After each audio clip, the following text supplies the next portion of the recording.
ನಮಸ್ಕಾರ, ಕನ್ನಡ ಒನ್ಗೆ ಸ್ವಾಗತ. ನಾನು ಭಾಗ್ಯನಾರಾಯಣ ಬೊಗ್ಗುವರ್ಪು. ಇವತ್ತು ರಾತ್ರಿ ಕಳೆದು ಬೆಳಗ್ಗೆ ಆದರೆ ದೆಹಲಿಯಲ್ಲಿ ಮತದಾನ. ತುಂಬ ಕ್ರೂಷಿಯಲ್ ಎಲೆಕ್ಷನ್ BJPಗೆ ಮತ್ತು ಆಮ್ ಆದ್ಮಿ ಪಕ್ಷ ಎರಡಕ್ಕೂ ಸಹ. ಕಾಂಗ್ರೆಸ್ಗೆ ಅವರೇನೇ ಮಾಡಿದ್ರು ಸಹ ಒಂದು ಸೀಟಿಗಿಂತ ಹೆಚ್ಚಿಗೆ ಬರುತ್ತೆ ಅಂತ ಹೇಳಲಿಕ್ಕೆ ಸಾಧ್ಯನೇ ಇಲ್ಲ. ಒಂದು ಸೀಟ್ ಮಾತ್ರ ಬರುವ ಸಾಧ್ಯತೆಗಳು ಎಲ್ಲೋ ದೂರದಲ್ಲಿ ಕಾಣ್ತಾ ಇದೆ. ಸೊ ಹಾಗಾದರೆ ಯಾರು ಗೆಲ್ತಾರೆ ದೆಹಲಿ? ಅದರ ಜೊತೆಗೆ ದೆಹಲಿ ಚುನಾವಣೆಯನ್ನು ಗೆಲ್ಲೋದಕ್ಕೆ BJPಯ, ಅದರಲ್ಲೂ ವಿಶೇಷವಾಗಿ ನರೇಂದ್ರ ಮೋದಿ ಅವರ ರೆಗ್ಯುಲರ್ ಗಿಮಿಕ್ ಇದೆಯಲ್ಲ, ಮತದಾನದ ದಿನ ಎಲ್ಲೋ ಹೋಗಿ ತಪಸ್ಸು ಮಾಡೋದು, ಯಾವುದೋ ಗುಹೆಯಲ್ಲಿ ಕೂತ್ಕೊಳ್ಳೋದು, ಇನ್ನೇನೋ ಮಾಡೋದು, ಇಡೀ ದಿನ TVಯಲ್ಲಿ ಬರ್ತಾ ಇರೋದು. ಅದೇ ಗಿಮಿಕ್ಕನ್ನು ನಾಳೆ ಸಹ ಮಾಡ್ತಿದ್ದಾರೆ. ನಾಳೆ ದೆಹಲಿಯ ಚುನಾವಣೆಯ ದಿನ, ಮತದಾನದ ದಿನ ಇವರು ಸಾಹೇಬರು ಹೋಗಿ ಕುಂಭಮೇಳದಲ್ಲಿ ಸ್ನಾನ ಮಾಡ್ತಾರೆ. ಸೊ ನಿಮಗೆ ಹೇಳಲೇಬೇಕಾಗಿಲ್ಲ, ಬೆಳಗ್ಗೆಯಿಂದ ಸಂಜೆವರೆಗೂ ನಮ್ಮ TV ಚಾನಲ್ಗಳು ಮೋದಿ ಗುಲಾಮಗಿರಿಯಲ್ಲೇ ಮುಳುಗಿರ್ತವೆ. ಬೆಳಗ್ಗೆಯಿಂದ ಸಂಜೆವರೆಗೂ ಅದನ್ನೇ ತೋರಿಸ್ತಾರೆ, ಏನೂ ತೋರಿಸಲ್ಲ. ಅದೇ ಅವ್ರಿಗೆ, ಯಾಕೆಂದರೆ ಅದನ್ನು ದೆಹಲಿ ಮತದಾರರೇನಿದ್ದಾರೆ ಅವ್ರಿಗೆ ಎಲೆಕ್ಷನ್ಗೆ ಹೋಗ್ತಿರ್ಬೇಕಾದ್ರೆ, ವೋಟಿಂಗ್ ಹೋಗ್ತಿರ್ಬೇಕಾದ್ರೂ ಸಹ ಎಲ್ಲೋ ಒಂದು ಕಡೆ ಮೋದಿ ಮುಖ ಕಾಣಬಿಡ್ಬೇಕು, ಎಲ್ಲೋ ಲಾಸ್ಟ್ ಮೂಮೆಂಟಲ್ಲಿ ಅವ್ರ ಮನಸ್ಸು ಬದಲಾಗಿ ಮೋದಿಗೆ ವೋಟ್ ಹಾಕ್ಬಿಡ್ಬೇಕು. ಆ ಒಂದು ಕಿತಾಪತಿ ನಾಳೆ ನಡೆಯುತ್ತೆ. ಅಲ್ಲಿ ಕಾಲು ತುಳಿತಾಗಿ ಜನ ಸತ್ತೋಗಿದ್ದಾರೆ. VIP ಮೂಮೆಂಟ್ ಆದರೆ ಇನ್ನೊಂದಷ್ಟು ಗೊಂದಲ ಆಗುತ್ತೆ, ಕಾಲು ತುಳಿತ ಆಗುತ್ತೆ. ಇದು ಯಾವುದಕ್ಕೂ ಕೇರ್ ಮಾಡಲ್ಲ. ಅದರಲ್ಲೂ ವಿಶೇಷವಾಗಿ ನರೇಂದ್ರ ಮೋದಿ ಅಂತೂ ಕೇರೇ ಮಾಡಲ್ಲ. ಯಾಕಂದರೆ 2002ರಲ್ಲಿ ಅಷ್ಟು ದೊಡ್ಡ ಗುಜರಾತ್ ನರಮೇಧವನ್ನೇ ಕಂಡು ಬಂದಂತಹ ವ್ಯಕ್ತಿಗೆ ಇದೆಲ್ಲ ಯಾವ ಲೆಕ್ಕ? ಇದೆಲ್ಲ ಲೆಕ್ಕನೇ ಅಲ್ಲ. ಮುಖ್ಯ ಎಲೆಕ್ಷನ್ ಗೆಲ್ಲೋದು ಅಷ್ಟೇ. ಯಾರ ಜೀವ ಹೋದರೂ ಸರಿ, ಯಾರ ಮಾನ ಮರ್ಯಾದೆ ಹೋದರೂ ಸರಿ, ದೇಶಕ್ಕೆ ಏನೇ ನಷ್ಟ ಆದರೂ ಸರಿ, ಜನರಿಗೆ ಏನೇ ನಷ್ಟ ಆದರೂ ಸರಿ, ಚುನಾವಣೆ ಗೆಲ್ಲಬೇಕು, ಅಧಿಕಾರದಲ್ಲಿರಬೇಕು, ತಮ್ಮ ಹಿಡ್ಡನ್ ಅಜೆಂಡಾವನ್ನು ಜಾರಿ ಮಾಡಬೇಕು. ಅದಂತೂ. ಹಾಗಾದರೆ ನಾಳೆ ಯಾವ ಯಾವ ಆಸ್ಪೆಕ್ಟ್ಸು BJP ಕಡೆಗೆ ವಾಲಬಹುದು ಮತ್ತು BJPಗೆ ಎಷ್ಟು ಬರಬಹುದು, ಆಮ್ ಆದ್ಮಿ ಪಕ್ಷಕ್ಕೆ ಎಷ್ಟು ಬರ್ಬೋದು ಅನ್ನುವಂತಹ ನಮ್ಮ ಒಂದು ಸಮೀಕ್ಷೆಯನ್ನು ನಾನು ಮುಂದಿಡೋದಕ್ಕೆ ನಿಮ್ಮ ಮುಂದಿಡೋ ಪ್ರಯತ್ನ ಮಾಡ್ತೀನಿ. ನಾನು ಇಲ್ಲಿಯವರೆಗೆ ಕ್ರೋಢೀಕರಿಸಿರುವಂತಹ ಮಾಹಿತಿಗಳು, ನೋಡಿರುವಂತಹದ್ದು, ಅಲ್ಲೇನು ನಡೀತಾ ಇದೆ ಅನ್ನೋದ್ರ ಬಗ್ಗೆ ನನ್ನ ವಿಶ್ಲೇಷಣೆ ಆಧಾರದ ಮೇಲೆ ನಾನು ಹೇಳ್ತೀನಿ. ಮುಖ್ಯವಾಗಿ ಲಾಸ್ಟ್ ಮೂಮೆಂಟಲ್ಲಿ ಅವರು ಕೊಟ್ಟಿರುವಂತಹ ಒಂದು ಏನು ಲಾಲಿಪಾಪ್ ಅಂತ ಕರಿತಿರೋ, ಏನಂತ ಕರಿತಿರೋ, BJP ಅವರು ಕೊಟ್ಟಿರುವಂತಹದ್ದು ದೆಹಲಿ ಮತದಾರರಿಗೆ ಒಂದು 12 ಲಕ್ಷದವರೆಗೆ ನಿಮಗೆ ತೆರಿಗೆ ಇರಲ್ಲ. ಅದನ್ನು ಬಜೆಟಲ್ಲಿ ಕೊಟ್ಟರು. ಅದು ಮಧ್ಯಮ ವರ್ಗದ ಏನು ಮತದಾರರಿದ್ದಾರೆ ದೆಹಲಿಯಲ್ಲಿ, ಅವರ ಮೇಲೆ ಬಹಳ ದೊಡ್ಡ ಪರಿಣಾಮ ಬೀರುವಂತಹ ಸಾಧ್ಯತೆ ಇದೆ. 1-3% ಓಟುಗಳು ಈ ಕಡೆ ಶಿಫ್ಟ್ ಆಗೋ ಸಾಧ್ಯತೆ ಇದೆ. ಆಮ್ ಆದ್ಮಿ ಪಕ್ಷದಿಂದ BJP ಕಡೆಗೆ ಶಿಫ್ಟ್ ಆಗೋ ಸಾಧ್ಯತೆ ಇದೆ. ಇನ್ನು ಎರಡನೇ ಲಾಲಿಪಾಪ್ ಅವ್ರು ಕೊಟ್ಟಿರುವಂಥದ್ದು 8th ಪೇ ಕಮಿಷನ್ನ ಜಾರಿ ಮಾಡುವಂತಹದ್ದು. ಆ ಎರಡೂ ಸಹ ಮಧ್ಯಮ ವರ್ಗಕ್ಕೇನೆ ಅನ್ವಯ ಆಗುವಂತಹದ್ದು. ಮಧ್ಯಮ ವರ್ಗನೇ ಆಮ್ ಆದ್ಮಿ ಪಕ್ಷದ ಸೆಕೆಂಡ್ ಹೈಯೆಸ್ಟ್ ಜಂಕ್ ವೋಟ್ ಮಾಡುವಂಥ ಮತದಾರರು ಇರುವಂತಹದ್ದು, ಸೆಕೆಂಡ್ ಹೈಯೆಸ್ಟು. ಇನ್ನು ಮೊದಲನೇ ಹೈಯೆಸ್ಟ್ ನಿಮಗೆ ನೋಡಿದಾಗ ಸ್ವಲ್ಪ ಬಡತನದಲ್ಲಿರೋರು, ಬಿಕಾಸ್ ಆಫ್ ಫ್ರೀ ಬೀಸ್ ಅಂತಲೇ ಕರಿಬೇಕು. ಅಲ್ಲಿ ಉಚಿತ ವೈದ್ಯಕೀಯ ಸೌಲಭ್ಯಗಳಾಗಿರ್ಬೋದು, ಶಿಕ್ಷಣವನ್ನು ಅವರು ಕೊಡ್ತಾ ಇರೋ ರೀತಿ ಆಗಿರ್ಬೋದು, ಫ್ರೀ ಬಸ್ ಫಾರ್ ವುಮೆನ್ ಆಗಿರ್ಬೋದು, ಈ ರೀತಿಯಾದಂಥದ್ದು ಎಲ್ಲದೂ ಇದೆ. ಅದರ ಜೊತೆಗೆ ತಿಂಗಳಿಗಿಷ್ಟು ಕೊಡ್ತೀವಿ ಅಂತ ಸಹ ಅವರು ಹೇಳ್ಕೊಂಡಿದ್ದಾರೆ.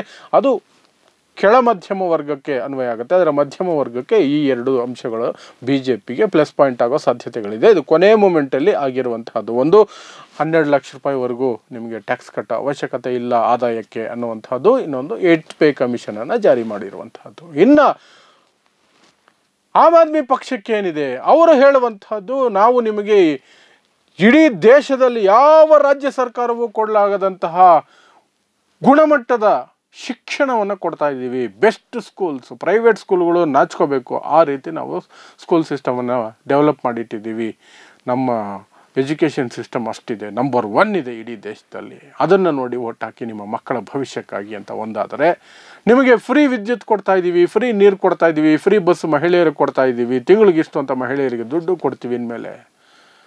ಸೊ ನಮಗೆ ಓಟ್ ಹಾಕಿ, ನಾವು ಭ್ರಷ್ಟಾಚಾರ ಮಾಡಿಲ್ಲ ಅಂತ. ಈ ಕಡೆ BJPಯವರು ಕೇಜ್ರಿವಾಲ್ ಜೈಲಿಗೆ ಹೋಗಿರುವಂತಹ ಭ್ರಷ್ಟ ಶೀಶ್ ಮಹಲ್ ನೋಡಿ, ಆ ಬಿಲ್ಡಿಂಗ್ ಹೆಂಗೆ ಮಾಡ್ಕೊಂಡಿದ್ದಾರೆ, ಏನೆಲ್ಲ ಸೌಲಭ್ಯ ಒಳಗಡೆ ಮಾಡ್ಕೊಂಡಿದ್ದಾರೆ, ಲಕ್ಷಾಂತರ ಕೋಟ್ಯಾಂತರ ರೂಪಾಯಿ ತಗೊಂಡು ಅದರ ಒಳಗಡೆನೆ ಚಿನ್ನದ ಬಾತ್ರೂಮ್ಗಳೇ ಮಾಡ್ಕೊಂಡ್ಬಿಟ್ಟಿದ್ದಾರೆ ಅಂತ ಅವರು ಹೇಳ್ತಾ ಇದ್ದಾರೆ. ಈ ಕಡೆ ಆಮ್ ಆದ್ಮಿ ಪಕ್ಷ ನಮ್ಮದು ಭ್ರಷ್ಟಾಚಾರ ರಹಿತ ಆಡಳಿತ, ಅದನ್ನು ನೋಡಿ ಓಟ್ ಹಾಕಿ ಅಂತ. ಇದರ ಈ ನಡುವೆ ಕಾಂಗ್ರೆಸ್ ಅವರು ತಮ್ಮ ಅಸ್ತಿತ್ವಕ್ಕಾಗಿ ಒಡೆದಾಡುವಂತಹ ಪರಿಸ್ಥಿತಿ ಇದೆ. ನಾನು ಮೊದಲೇ ಹೇಳಿದ್ದೀನಿ, ಕಾಂಗ್ರೆಸ್ಗೆ 0ಯಿಂದ 1 ಸೀಟು ಬರ್ಬೋದು ಅಷ್ಟೇ, ಮ್ಯಾಕ್ಸಿಮಮ್ ಬಂದರೆ 1 ಸೀಟು, ಅದಕ್ಕಿಂತ ಜಾಸ್ತಿ ಬರೋ ಸಾಧ್ಯತೆಗಳು ಕಾಣ್ತಿಲ್ಲ. ಮತದಾರರ ಮನಸ್ಸಲ್ಲಿ ಏನಿದೆ, ಯಾಕಂದರೆ 8 ಸೀಟು ಅಲ್ಲಿ ಊರ್ದಿದೆ, ಮುಸ್ಲಿಂ ಬಾಹುಳ್ಯದ ಸೀಟುಗಳಿದ್ದಾವೆ, ಮಿನಿಮಮ್ 7 ಸೀಟ್ ಇದೆ. ಇನ್ನು 10ರಿಂದ 12 ಸೀಟಲ್ಲಿ ದಲಿತರ ಪ್ರಾಬಲ್ಯ ಇದೆ.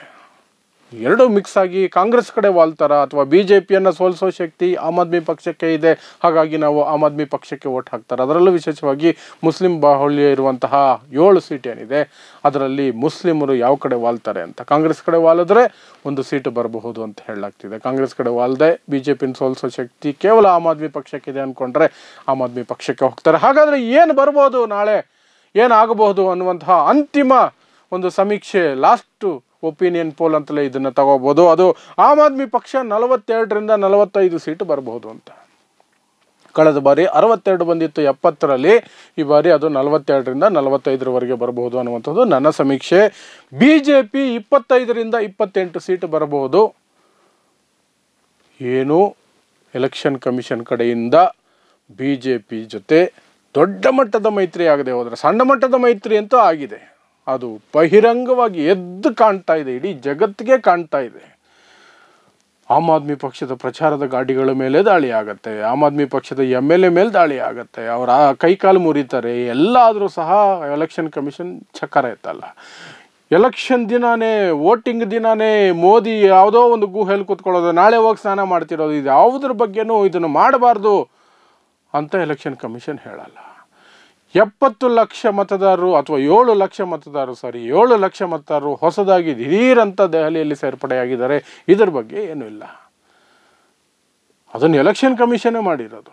ಹಾಗಾಗಿ ಇದು ಎಲೆಕ್ಷನ್ ಕಮಿಷನ್ BJP ಪರವಾಗಿ ಬಹಿರಂಗವಾಗಿ ಬ್ಯಾಟಿಂಗ್ ಮಾಡದೆ ಹೋದರೆ, ಒಳಗೊಳಗೆ ಸಣ್ಣ ಪುಟ್ಟದ್ದಾಗಿದೆ, ದೊಡ್ಡ ಮಟ್ಟದಲ್ಲಿ ಏನಾದ್ರು ಗೇಮ್ ನಡೀದೆ ಹೋದರೆ ಆಮ್ ಆದ್ಮಿ ಪಕ್ಷ 42ರಿಂದ 45, BJP 25ರಿಂದ 28, ಕಾಂಗ್ರೆಸ್ 1 ಬಂದರೆ ಬರಬಹುದು. ಇಲ್ಲ ಅಂದರೆ ಕಳೆದ 10 ವರ್ಷಗಳ ಹಾಗೆ 7 ಚುನಾವಣೆಗಳಲ್ಲೂ ಅವ್ರಿಗೆ 0 ಸುತ್ತಿದ್ರು, ಈ ಬಾರಿಯೂ ಕೂಡ 0 ಸುತ್ತುವಂತಹ ಸಾಧ್ಯತೆ ಇದೆ. ಆದರೆ ವೋಟ್ ಶೇರ್ ಸ್ವಲ್ಪ ಜಾಸ್ತಿ ಆಗುವ ನಿರೀಕ್ಷೆಗಳನ್ನು ಕಾಂಗ್ರೆಸ್ ಇಟ್ಕೋಬಹುದು.